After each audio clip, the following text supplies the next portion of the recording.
Pronouns. So what are pronouns? Pronouns are the words which are used instead of a noun. जो noun के बदले use होता है उसको pronoun बोलते हैं. हिंदी में pronoun को सर्वनाम बोलते हैं. तो rewrite the passage replacing the nouns wherever possible. Last month, Krishna asked his mother if his mother could buy Krishna a dog. यहाँ पर जहाँ जहाँ पॉसिबल है वहाँ वहाँ हम लोगों को नाउन को रिप्लेस करके प्रोनाउन लाना. तो पहली बार कृष्णा और हिज मदर आया, वो तो रिप्लेस होगा नहीं. तो इफ़ हिज मदर, तो वापस से हिज मदर लिखने के बदले हम लोग शी लिख सकते हैं. तो if she could by Krishna a dog, यहाँ कृष्णा के बदले if she could by him a dog. Krishna had always wanted a dog, तो यहाँ कृष्णा के बदले हम लोग लिख सकते हैं he had always wanted a dog named Johnny. Krishna's mother told Krishna, तो यहाँ कृष्णाज मदर के बदले लिख सकते हैं she told him that if he took care of his brother Balwant the whole summer then she would get him a pet dog. इस तरह से कंटिन्यू करो, सोचो कहाँ कहाँ रिप्लेस हो सकता है. तो बार बार कृष्णा नहीं यूज़ करेंगे, कभी हीज हिम, वो सेंटेंस के अकॉर्डिंग आएगा. हीज मदर के बदले शी यूज़ करेंगे. जैसे उसी का और एक एग्जाम्पल है, Veena arrived late, Veena had a headache. तो Veena arrived late, she had a headache. बार बार नाम नहीं यूज़ करेंगे, उसके बदले जो वर्ड यूज़ होता है उसको प्रोनाउन बोलते हैं. तो टाइप्स ऑफ प्रोनाउंस क्या है? पहला कैटेगरी होता है पर्सनल प्रोनाउन. पर्सनल प्रोनाउन जो किसी लिविंग जैसे are used instead of nouns for persons और थिंग्स, किसी लिविंग बीइंग के लिए या किसी सामान के लिए यूज़ किया जाता है. तो इसमें बेसिकली आता है he, she, it, my, you, इस तरह से. So my uncle, he lives, it, they, ये सारा पर्सनल प्रोनाउन है. देखो यहाँ लिखा है I, we, you, he, she, it, इस तरह से. तो आई होता है फर्स्ट पर्सन. पर्सनल प्रोनाउन भी 3 कैटेगरी का होता है.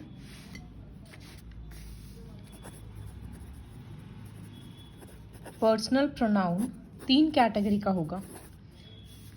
एक होता है फर्स्ट पर्सन.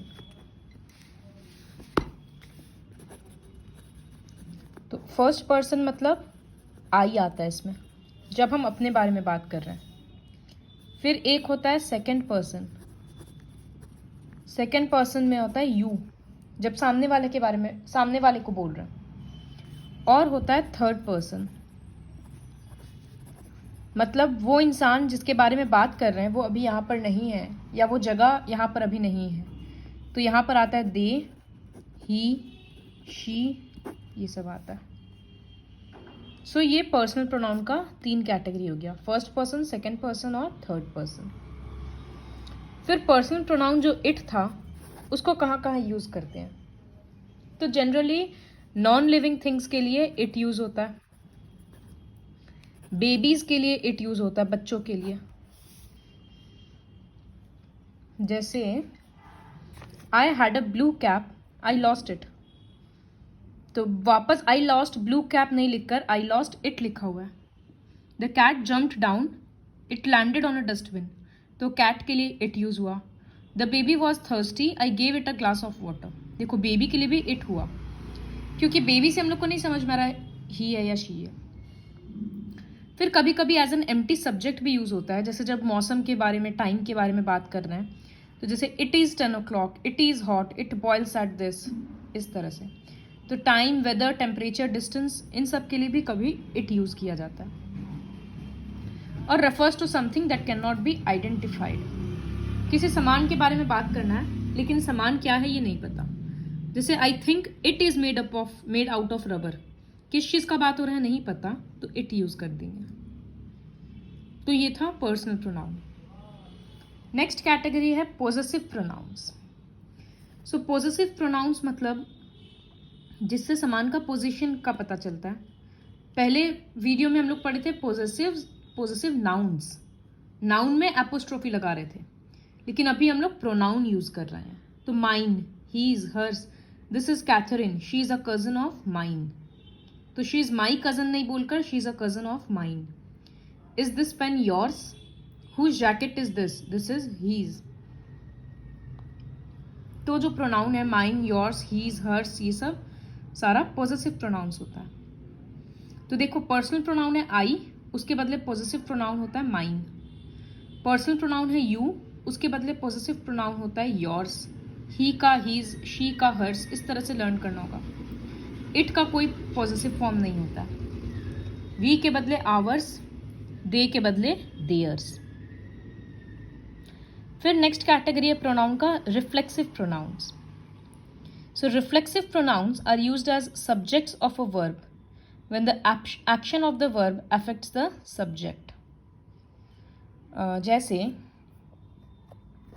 यहाँ पर हम रिफ्लेक्सिव और एम्फेटिक प्रोनाउन दो एक साथ ही समझाते हैं एग्जाम्पल्स के हेल्प से।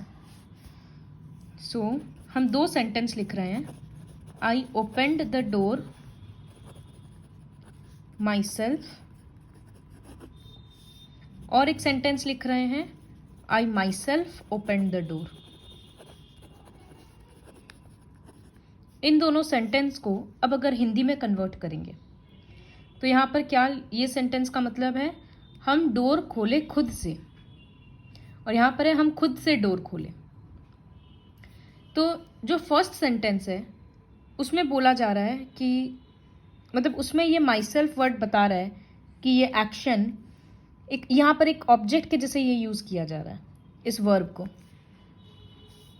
आई सब्जेक्ट, ओपनड वर्ब हो गया, और ये एक सब्जेक्ट के तौर पे काम कर रहा है।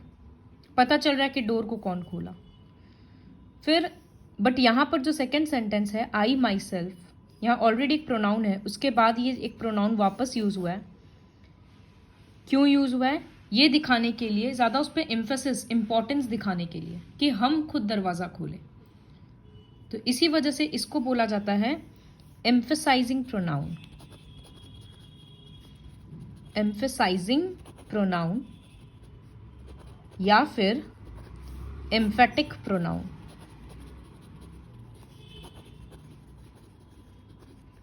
और यहां पर जब बाद में आया है तो इसको बोला जाता है रिफ्लेक्सिव प्रोनाउन। तो देखो सेम वर्ड था माई सेल्फ, लेकिन सेंटेंस में कहाँ यूज हो रहा है उसके बेसिस पे वो अलग टाइप का हो जा रहा है। कभी वो रिफ्लेक्सिव होगा, कभी वो एम्फेटिक होगा। तो कैसे पहचानेंगे कि कब रिफ्लेक्सिव है, कब एम्फसाइजिंग है? तो जब एक प्रोनाउन के जस्ट बाद वो यूज होता है, जनरली ये सारा प्रोनाउन या तो सेल्फ या सेल्व्स के फॉर्म में होता है, सेल्व्स प्लूरल में लगता है। तो जब ये सेल्फ या सेल्व्स वाला प्रोनाउन है तो ये देखो कि उसके पहले वाला वर्ड भी प्रोनाउन है या नहीं। उसके पहले वाला वर्ड भी प्रोनाउन है तब वो एम्फसाइजिंग होगा, मतलब वो उस पर फोकस डाल रहा है। उसके पहले वाला वर्ड अगर कोई नाउन है या कोई वर्ब है तब वो रिफ्लेक्सिव होगा। एक दो एग्जाम्पल पढ़ने से और समझ में आएगा। डेमोन्स्ट्रेटिव प्रोनाउन जो समान दिखाने में काम आता है, this, that, those. Interrogative pronouns जो क्वेश्चन के लिए काम आता है, who, what, which, those, whose, whom, ये सब। अब देखो इंटरोगेटिव एडजेक्टिव भी होता है और इंटरोगेटिव प्रोनाउन भी होता है। तो फिर दोनों में क्या डिफरेंस रहेगा? तो जब एक यहां पर है देखो विच इज योर डेस्क और विच डेस्क इज योर्स, तो यहां पर विच में डिफरेंस क्या है? एक बार विच के बाद इज आया है और एक बार विच के बाद एक नाउन आया है, डेस्क। तो जब कोई भी इंटरोगेटिव वर्ड के बाद जब एक नाउन आएगा तब वो इंटरोगेटिव एडजेक्टिव हो जाएगा, नहीं तो वो इंटरोगेटिव प्रोनाउन हो जाएगा। जैसे हम एक सेंटेंस कर रहे हैं, हुज पेन इज दिस। तो अब यहां पर हुज क्या है? इंटरोगेटिव प्रोनाउन है या एडजेक्टिव है? तो इसके बाद क्या आया है? पेन आया है। पेन एक वर्ड नाउन है, तो इसीलिए ये एडजेक्टिव हो गया, इंटरोगेटिव एडजेक्टिव। इसी तरह से आइडेंटिफाई किया जाएगा। क्वेश्चन पढ़ो समझ में आएगा। रिलेटिव प्रोनाउन जैसे that is the boy who told me about the meeting, she is the girl whom the principal schooled. तो एक नाउन के बारे में ही वो थोड़ा और बता रहा है, हु, हुम, विच, इस तरह से।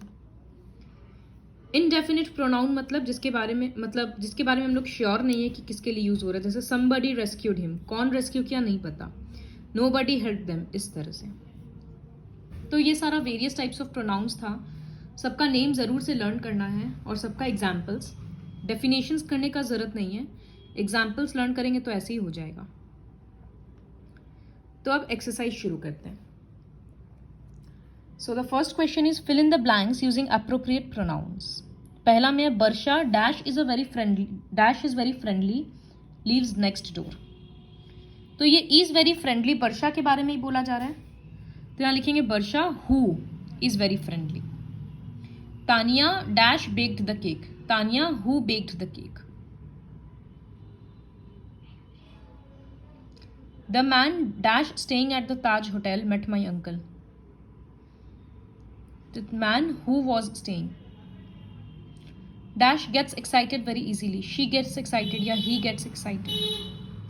Dash is an old house dash was built in the British period, this is an old house which was built in the British period. इस तरह से यूज होगा। फिर तो ये सारा कंप्लीट करना है। सेकेंड में है fill in the blanks using the pronouns. Dash of these boys is the champion swimmer, which of these boys. Dash blazer has Amita borrowed, whose blazer. ये सेंटेंस पढ़ के करना है।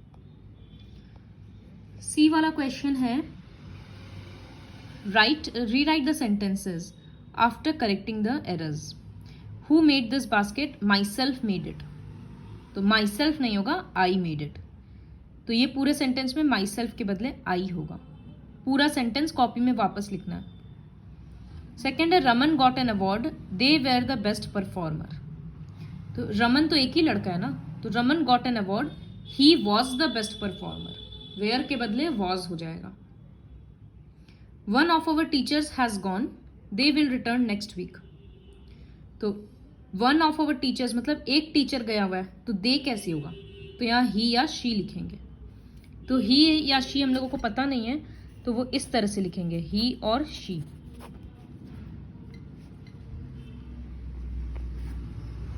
फिर है एक आई एंड शी आर क्लासमेट्स।